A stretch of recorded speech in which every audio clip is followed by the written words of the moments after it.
Assalamualaikum warahmatullahi wabarakatuh. Kami dari kelompok 5 yang beranggotakan saya, Suci Lutfiah, ada juga Siti Retna, Clarissa Love Indi, Muhammad Anugrah, dan juga Giri Irawan. Pada kesempatan ini kami akan membahas mengenai Biopsychology of Psychiatric Disorder. Nah, salah satu kesulitan utama dalam mempelajari atau menangani gangguan psikiatrik itu karena ia sulit didiagnosis. Psikiater sama psikolog itu harus menentukan apakah ini tuh ada patologis atau hanya sekedar variasi ekstrim dari manusia normal gitu.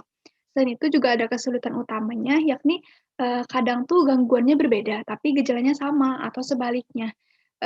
Gangguannya tuh sama, tapi gejalanya itu berbeda. Maka dari itu, gangguan psikiatrik ini sulit untuk didiagnosis. Saya akan membahas mengenai skizofrenia. Jadi apa itu skizofrenia? Nah, skizofrenia ini merupakan salah satu gangguan psikiatrik yang berat. Kenapa? Karena dia menyerang 1% individu dari semua ras dan juga kelompok budaya. Nah, kesulitan utamanya juga sulit untuk menentukan definisi yang pas, definisi yang akurat untuk skizofrenia itu apa. Karena kalau kita lihat dari gejala-gejalanya pun, banyak gejala yang tumpang tindih atau berganti atau tidak sesuai begitu ya. Maka dari itu susah untuk menentukan secara akurat apa itu skizofrenia. Nah, kemudian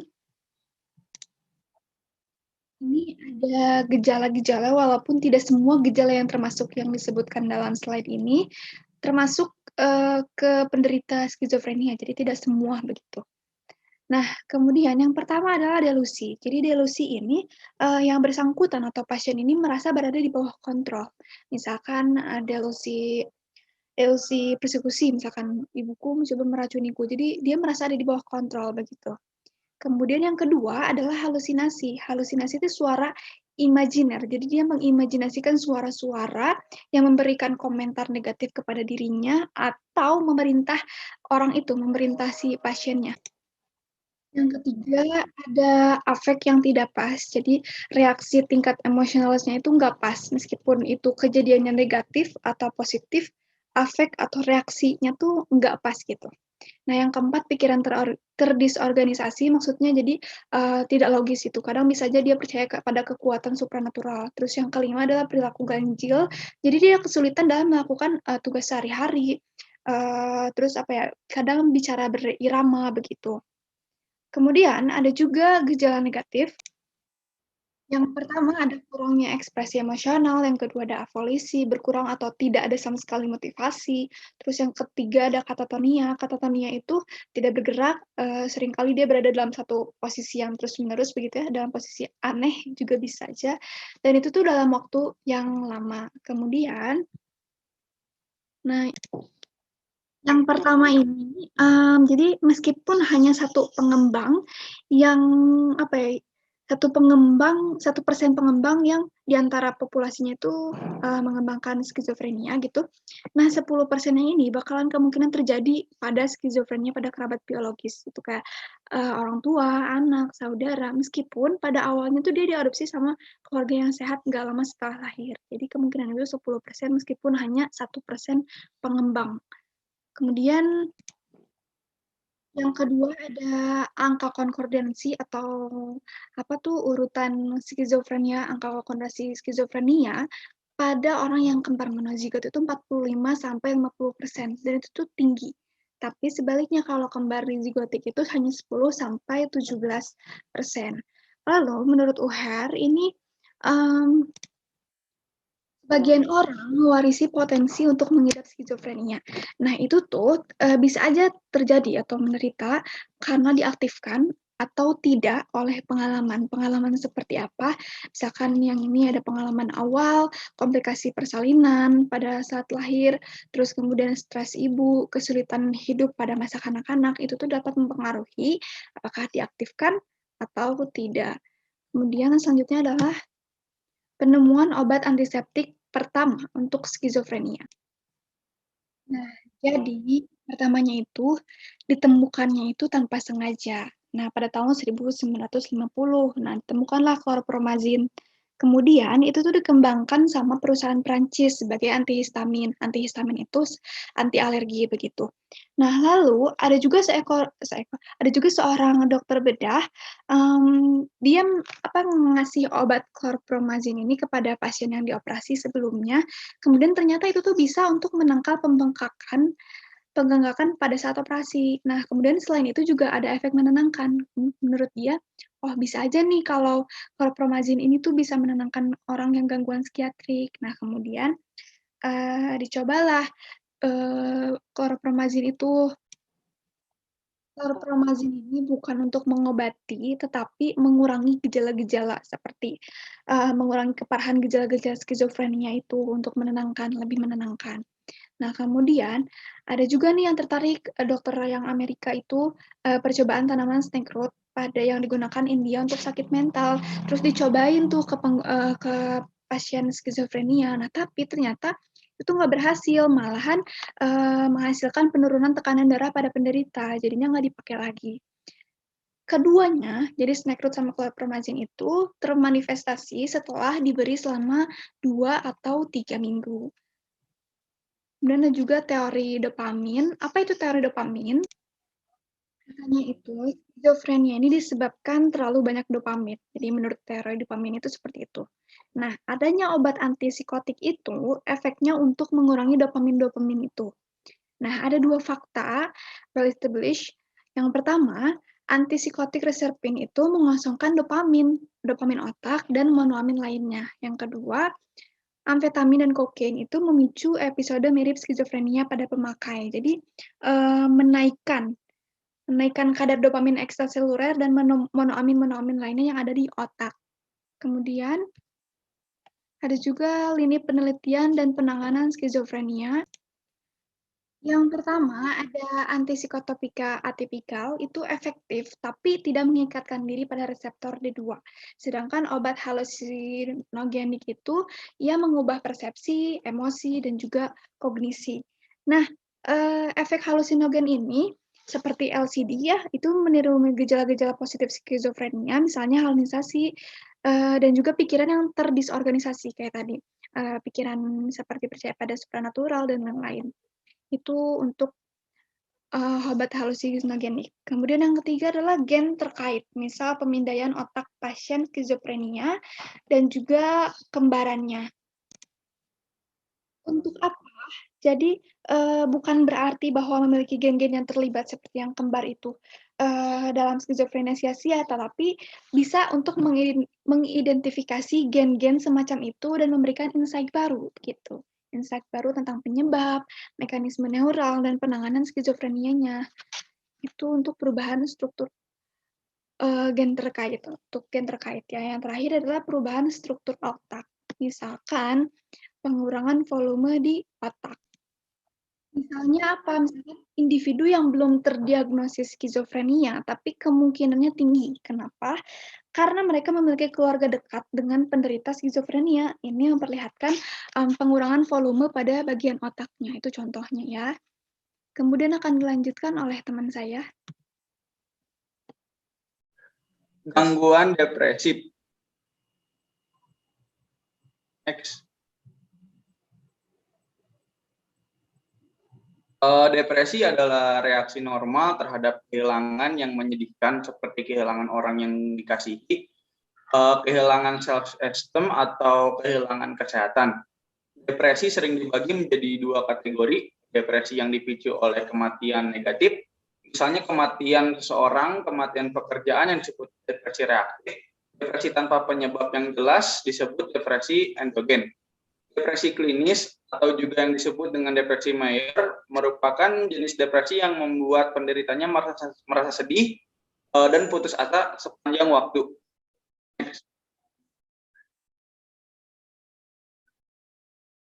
Faktor-faktor genetik memberikan kontribusi pada perbedaan di antara orang-orang dalam perkembangan depresi mayor. Ada 2 subtipe. Maaf. Balikan deui sok. Soalnya tadi lupa belum dipin nama girinya tadi mencoba Nuki. Oh ya, ngerti. Itu kan? Ngerti. Maafnya, sok balikan. Sok kalem weh. Egi. 1, 2, 3. Gangguan depresif. Depresi adalah reaksi normal terhadap kehilangan yang menyedihkan, seperti kehilangan orang yang sangat dikasihi, kehilangan self-esteem, atau kehilangan kesehatan. Depresi sering dibagi menjadi 2 kategori, yaitu depresi yang dipicu oleh kematian negatif, misalnya kematian seseorang, kematian pekerjaan yang disebut depresi reaktif. Depresi tanpa penyebab yang jelas disebut sebagai depresi endogen. Depresi klinis atau juga yang disebut dengan depresi Meyer merupakan jenis depresi yang membuat penderitanya merasa sedih dan putus asa sepanjang waktu.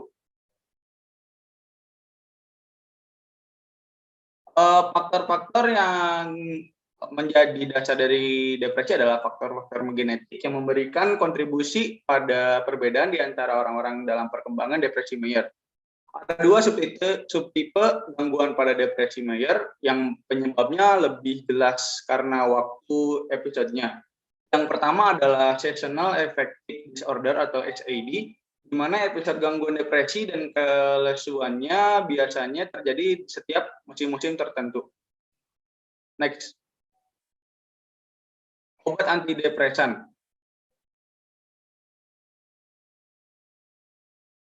Ada 5 golongan obat utama telah digunakan dalam penanganan gangguan depresif Meyer, yaitu inhibitor monoamin oksidase, antidepresan trisklik, inhibitor reuptake monoamin selektif, antidepresan antipikal, dan C-antagonis reseptor NMDA.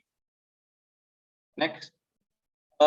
Inhibitor monoamin oksidase atau improniazid, obat antidepresan pertama aslinya dikembangkan untuk menangani tuberkulosis, di mana obat itu terbukti gagal total. Akan tetapi, minat pada potensi lidepersan atau obat itu disulut oleh observasi bahwa obat itu membuat pasien tuberkulosis tidak terlalu depresi tentang penyakitnya.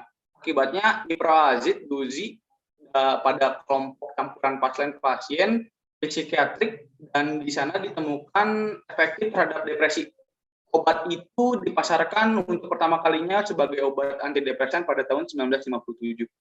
Next. Ada selanjutnya obat antidepresan trisklik. Antidepresan trisklik dinamai seperti itu karena aksi antidepresannya dan karena struktur kimianya mereka mencakup 3 cincin atom. Impriamin atau impriamin, antidepresan trisklik pertama pada awalnya diduga sebagai obat antipsikotik, akan tetapi ketika efek-efeknya pada sampel campuran pasien-pasien psikiatrisis, obat ini tidak memiliki efek terhadap skizofrenia, tetapi tampaknya membantu sebagai pasien depresi. Antidepresan trisklik memblokir reuptake serotonin maupun neuropenin sehingga meningkatkan kadar serotonin dan nonepinephrine di otak. Serotonin dan nonepinephrine adalah alternatif yang lebih aman untuk inhibitor MAO. Next. Ada selanjutnya itu adalah obat selektif serotonin reuptake inhibitor. Pada tahun 1980-an, golongan obat baru selektif serotonin reuptake inhibitors atau inhibitors reuptake serotonin selektif diintroduksikan untuk menangani depresi klinis. Selektif serotonin reuptake inhibitor atau bisa disingkat menjadi SSRI adalah agonis serotonin yang memberikan efek agnostik dengan memblokir reuptake serotonin dari sinapsis pleoxetine yang dipasarkan sebagai Prozac. Adalah SSRI pertama yang dikembangkan. Sekarang ada banyak yang lainnya, misalnya ada Fluoxetine, ada sertralin, ada fluoxamine. Struktur fluoxetine adalah sedikit variasi dari struktur ini pramin, dan antidepresan trisklik lain. Faktanya Prozac tidak lebih efektif dibandingkan ini pramin dalam menangani depresi. Tapi bagaimanapun fluoxetine segera disambut oleh komunitas psikiatri dan diresepkan dalam berjuta-juta kasus. Popularitas Prozac dan SSRI lain yang luar biasa dapat didistribusikan pada 2 hal. Pertama, mereka memiliki sedikit efek samping dibanding trisklik dan inhibitor MAO. Kedua, mereka efektif terhadap beragam gangguan psikologis selain depresi. Kesuksesan SRI menelurkan introduksi golongan obat-obat serupa seperti selective neuropinephrine reuptake inhibitor atau SNRI. Mereka misalnya seperti reboxetine agonisas telah terbukti seefektif SSRI dalam penanganan depresinya. Yang juga selektif melawan depresi adalah obat-obat yang memblokir reuptake lebih dari neurotransmitter monoamin, misalnya venlafaxine. Next.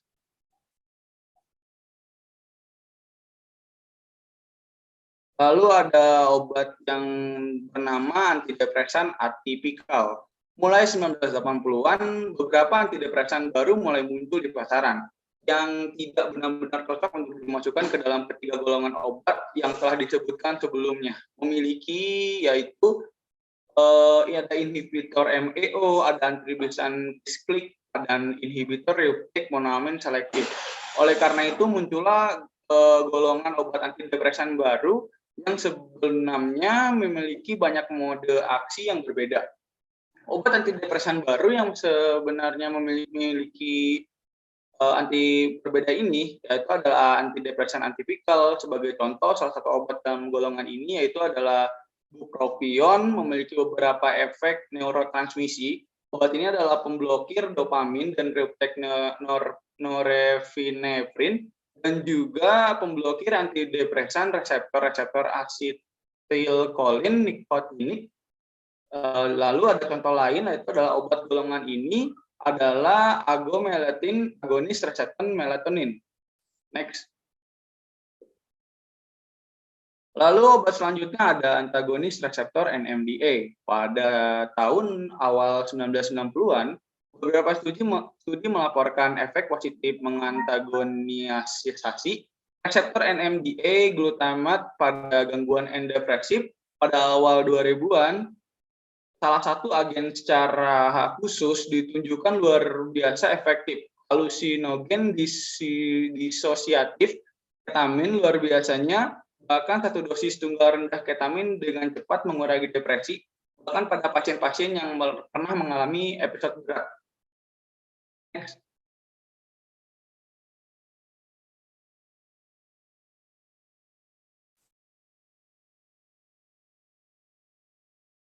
Perbedaan otak dalam depresi. Studi fMRI telah menemukan aktivitas atipikal di korteks frontal, singulat dan insular maupun di amigdala, talamus dan striatum. Di samping itu, komunikasi antara struktur-struktur ini ditemukan di atipikal selama berbagai keadaan kognitif. Pada tahun 2002, Markowitz membandingkan efikasi berbagai penanganan farmakologis untuk depresi.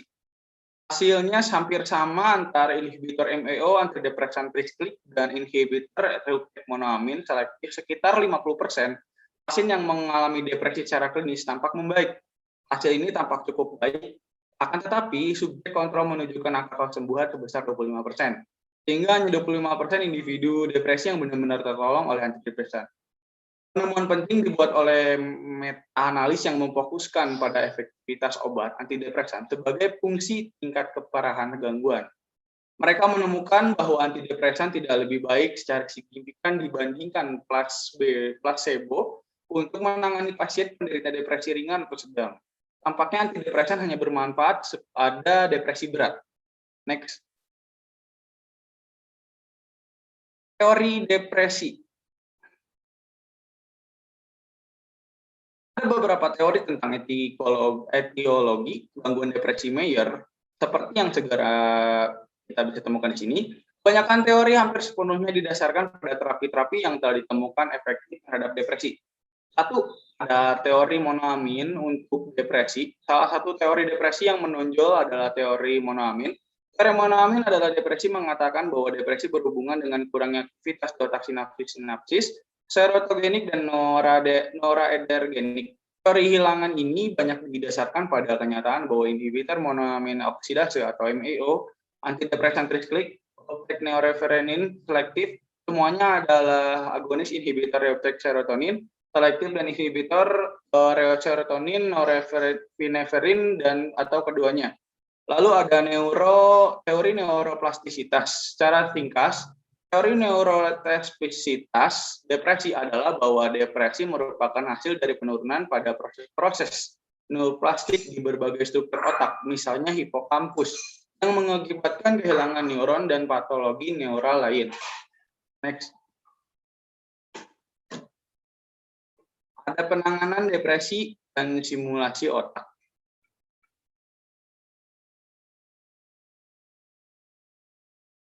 Baru-baru ini dua penanganan yang melibatkan stimulasi otak telah dikembangkan untuk depresi.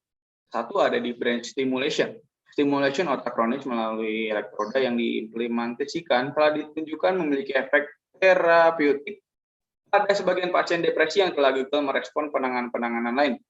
Lalu ada repetitive transcranial magnetic stimulation atau RTMS, stimulasi magnetik transcranial repetitif. Adalah salah satu bentuk stimulasi transkral yang melibatkan pemberian denyut magnetik repetitif non-invasif dengan frekuensi tinggi atau dengan frekuensi rendah daerah-daerah kortikal tertentu, biasanya korteks prefrontal. Representative transcranial magnetic stimulation atau RTMS ini biasanya dia itu dapat menghambat aktivitas di dalam daerah-daerah otak di mana mereka diterapkan. Berbagai meta-analis menunjukkan perbaikan reliable pada meta-analis ini menunjukkan pada gejala-gejala depresi setelah RTMS frekuensi rendah jika dibandingkan dengan RTMS yang lainnya. Untuk materi selanjutnya akan dilanjutkan oleh teman saya.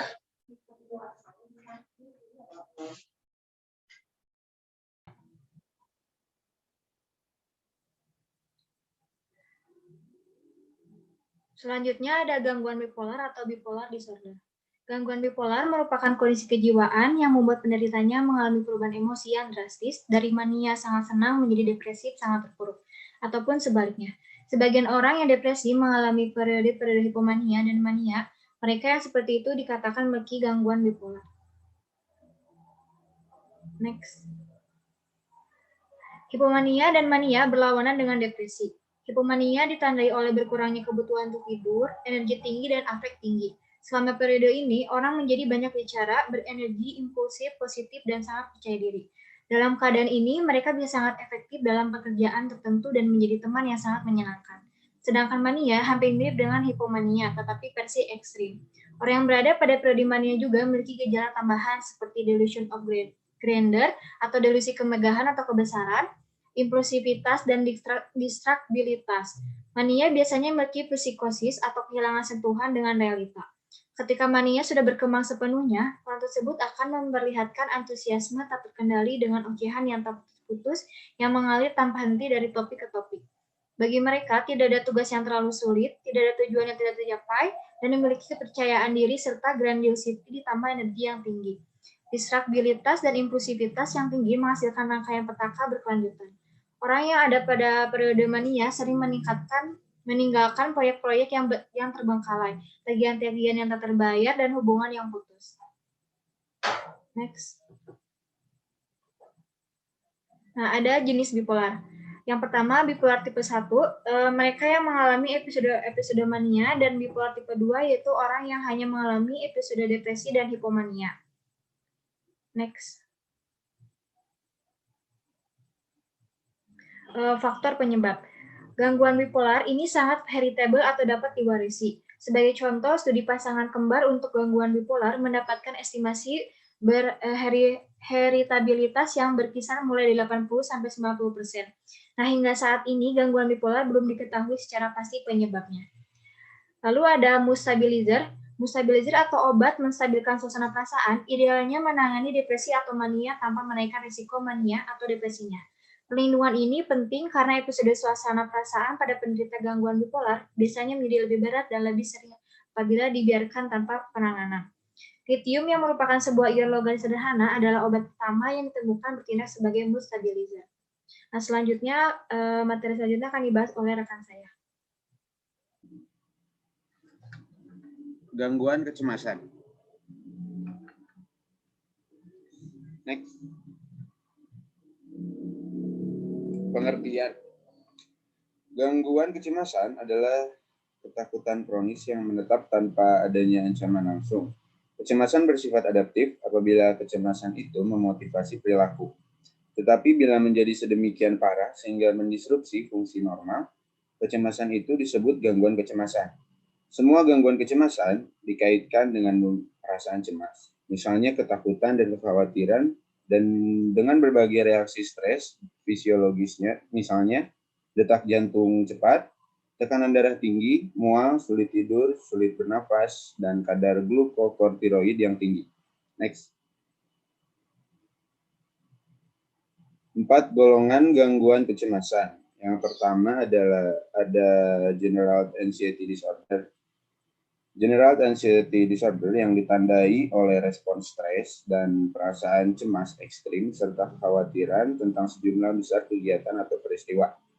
Yang kedua ada spesifik fobia atau fobia spesifik yang melibatkan ketakutan mengenai objek tertentu. Misalnya laba-laba atau ular dan dengan situasi tertentu, misalnya ruangan yang gelap atau tempat tertutup. Yang ketiga ada agorafobia. Bisa dianggap juga sebagai fobia spesifik karena agorafobia juga menimbulkan rasa cemas terhadap ruang terbuka atau tempat umum.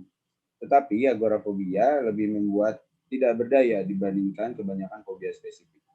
Yang keempat ada serangan panik yang ditandai oleh serangan onset cepat, ketakutan, dan gejala-gejala berat stres seperti tercekik, napas pendek, dan palpitasi jantung yang terjadi berulang kali. Next. Lalu ada etiologi gangguan kecemasan. Oleh karena gangguan kecemasan seringkali dipicu oleh kejadian stressful yang dapat diidentifikasikan, dan karena kecemasan sering dikaitkan pada objek atau situasi tertentu, peran pengalaman dalam membentuk penyakit itu sering tampak jelas, seperti gangguan psikiatrik lainnya. Gangguan kecemasan memiliki komponen genetik yang signifikan. Estimasi heritabilitasnya berkisar antara 30-50% di berbagai studi. Next.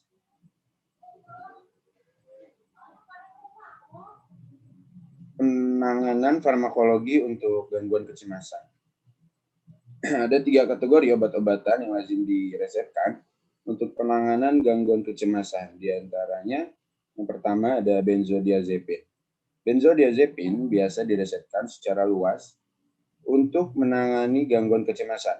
Obat ini juga biasa diresepkan sebagai hipnotika atau obat penginduksi tidur, antikonvulsan dan muscle relaksan atau pengendur otot.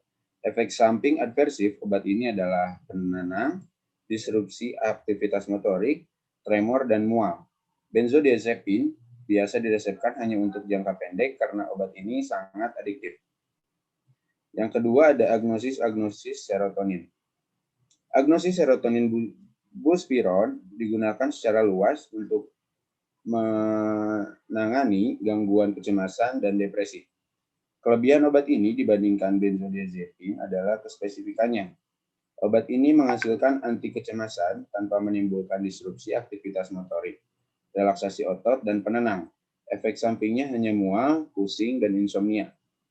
Yang ketiga ada antidepresan. Konsisten dengan komorbiditas gangguan kecemasan dan depresi klinis adalah observasi bahwa obat-obat antidepresan seperti SSRI dan SNRI seringkali efektif untuk melawan gangguan kecemasan dan anxiolytic drugs seringkali efektif untuk melawan depresi. Next.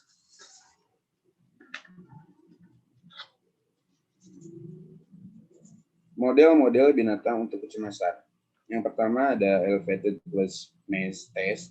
Dalam tes ini, tikus ditempatkan di dalam maze atau labirin berbentuk plus berlengan 4 yang ditempatkan dalam jarak 50 cm dari lantai. 2 lengannya memiliki pinggiran dan 2 lengan lainnya tanpa pinggiran. Dan ukuran kecemasannya adalah proporsi waktu yang dihabiskan tikus itu di lengan-lengan yang tertutup dan bukan kembali ke lengan-lengan yang terbuka. Yang kedua ada defensive burying test.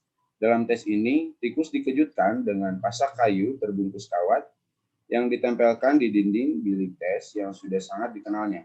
Ukuran kecemasannya adalah banyaknya waktu yang dihabiskan tikus itu untuk menutupkan alas tidurnya di lantai bilik ke sumber kejutan itu dengan gerakan kepala dan kaki depannya yang mendorong ke depan. Yang ketiga ada risk assessment test. Dalam tes ini, setelah memberikan paparan singkat pada seekor kucing ke permukaan sistem tempat persembunyian laboratori, tikus-tikus berlari ke tempat persembunyiannya dan diam tak bergerak di sana. Setelah itu, tikus-tikus terlibat berbagai perilaku pengukuran risiko. Misalnya memindai permukaan dari mulut lubang persembunyian atau mengeksplorasi permukaan dengan postur waspada sebelum perilaku mereka kembali normal. Ukuran kecemasannya adalah banyaknya waktu yang digunakan tikus-tikus untuk berdiam diri dan mengukur resiko. Next. Dasar-dasar neural untuk gangguan kecemasan. Ada tumpang tindih substansial antara struktur-struktur otak yang terlibat dalam gangguan depresif mayor dan gangguan kecemasan. Di antaranya korteks prefrontal, hipokampus, dan amigdala. Meskipun begitu, pola buktinya berbeda. Pada gangguan depresif mayor, memiliki atrofi atau penyusutan jaringan otot atau saraf pada struktur-strukturnya. Sedangkan pada gangguan kecemasan, tidak ada atrofi yang signifikan. Slide selanjutnya akan dibacakan oleh rekan saya.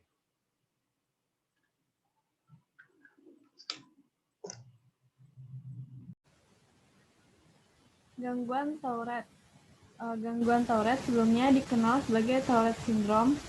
Gangguan ini berbeda dengan gangguan-gangguan yang dibahas sebelumnya, seperti skizofrenia, gangguan depresif, gangguan bipolar, dan gangguan kecemasan, dalam hal kespesifikan efek-efeknya. Apa yang dimaksud gangguan Tourette? Gangguan Tourette adalah gangguan tics, yaitu gerakan atau vokalisasi stereotip dan repetitif di luar kehendak. Gangguan ini biasanya dimulai dari usia dini, seperti kanak-kanak atau remaja dengan tics motorik sederhana, misalnya mata berkedip-kedip atau kepala bergerak-gerak, tetapi gejalanya cenderung semakin kompleks dan berat ketika umur pasien semakin bertambah. Tics motorik kompleks biasanya termasuk membuat gerakan cabul, memukul, melompat-lompat, dan berputar-putar. Tics verbal yang lazim termasuk bunyi-bunyi inarticulate seperti menyalak-nyalak, batuk-batuk, atau mengorok. Coprolalia menggumamkan kata-kata cabul, ekolalia mengulangi kata-kata orang lain, dan palilalia mengulangi kata-katanya sendiri. Gangguan ini 4 kali lebih sering terjadi pada anak laki-laki daripada perempuan. Namun perbedaan jenis kelamin ini tidak terjadi pada pasien-pasien dewasa. Ada sebuah komponen genetik signifikan, yaitu angka konkordansinya sebesar 50% untuk kembar monozigotik dan 10% untuk kembar dizigotik. Sebagian pasien gangguan Tourette juga memperlihatkan tanda-tanda attention deficit atau hyperactivity disorder, gangguan obsesif, kompulsif, atau keduanya. Dasar neural gangguan Tourette.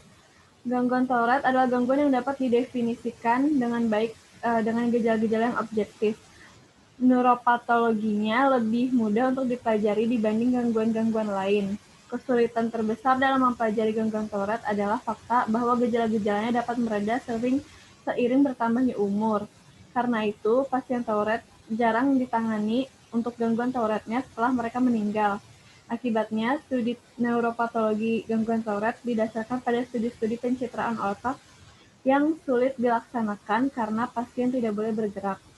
Kebanyakan penelitian tentang patologi cerebral yang berkaitan dengan gangguan Tourette memfokuskan pada striatum atau caudat plus putamen.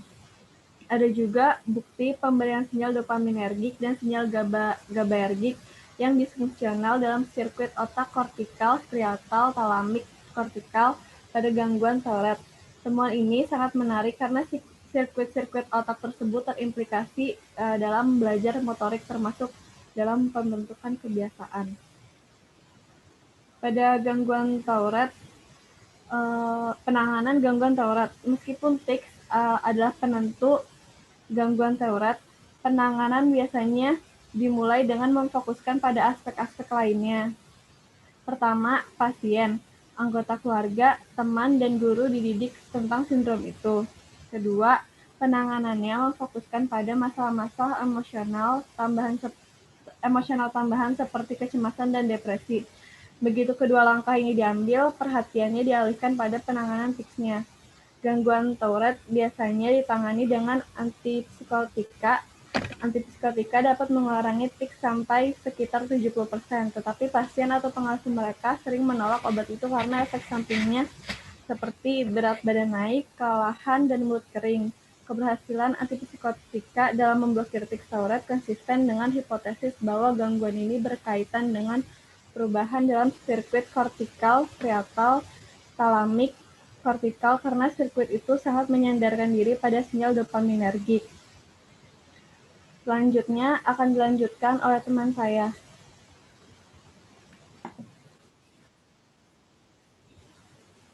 Selanjutnya ada 3 fase klinis. Fase 1 yaitu screening for safety.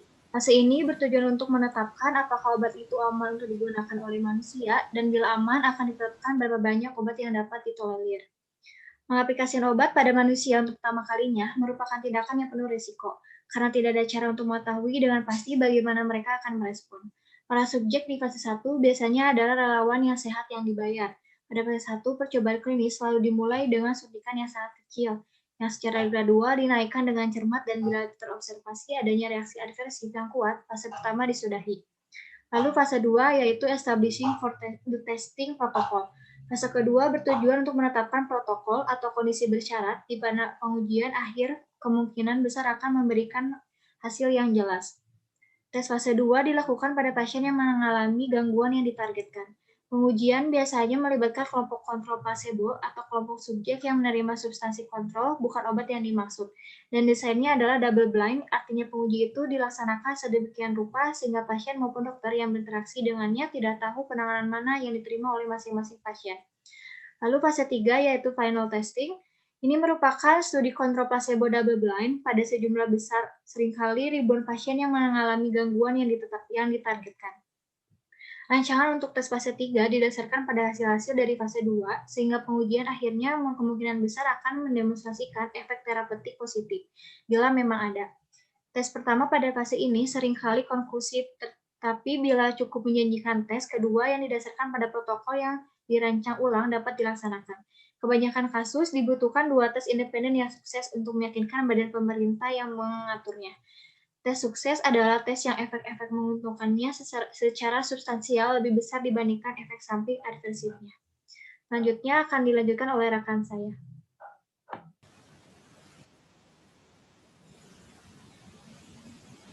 Aspek-aspek kontroversial dalam percobaan klinis. Yang pertama ada persyaratan desain double blind dan kontrol placebo. Di kebanyakan percobaan klinis, pasien ditempatkan di kelompok obat atau kelompok placebo secara acak tanpa tahu pasti penanganan mana yang mereka terima. Jadi, tanpa sepengetahuan yang bersangkutan, sebagian pasien mungkin akan menerima placebo yang mungkin harapan sembuhnya melalui penanganan eksperimental paling mutakhir. Perusahaan obat dan badan pemerintah menyatakan tidak ada bukti yang meyakinkan bahwa penanganan eksperimental itu efektif sampai percobaan kontrol placebo double blind itu selesai. Tetapi gangguan psikiatrik sering kali membaik setelah placebo, maka prosedur kontrol placebo double blind sangat esensial dalam evaluasi setiap obat psikoterapeutik. Yang kedua ada kebutuhan akan placebo aktif. Prosedur kontrol placebo double blind itu tampak sempurna bagi pengujian klinis, tetapi sebenarnya tidak. Berikut ini adalah cara baru tentang prosedur kontrol placebo double blind. Pada dosis terapeutik, banyak obat yang memiliki efek samping yang jelas bagi orang-orang yang memakainya. Karena itu, orang yang menerima obat itu bisa dipastikan bahwa mereka tidak berada di kelompok placebo. Pengetahuan ini memberikan kontribusi besar pada efek positif obat itu. Jadi, placebo aktif lebih baik daripada inert placebo sebagai obat kontrol. Yang ketiga, lamanya waktu yang dibutuhkan. Pasien yang ingin mencari penanganan baru bisa frustasi dengan banyaknya waktu yang dibutuhkan untuk percobaan klinis.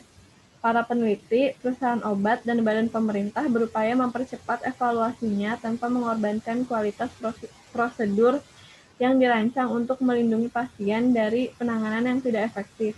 Jadi ini hanya bagaimana menemukan kompromi yang tepat. Selanjutnya akan dilanjutkan oleh teman saya.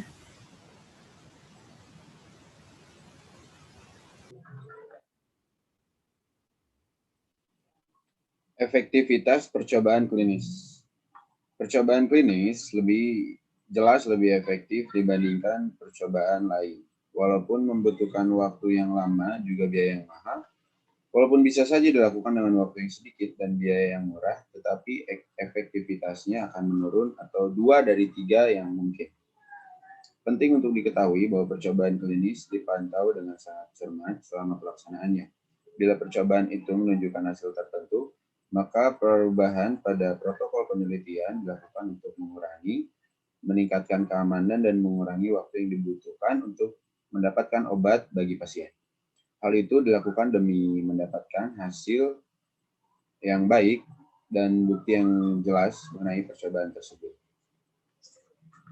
Sekian presentasi dari kelompok kami. Kurang lebihnya mohon dimaafkan. Assalamualaikum warahmatullahi wabarakatuh. Terima kasih.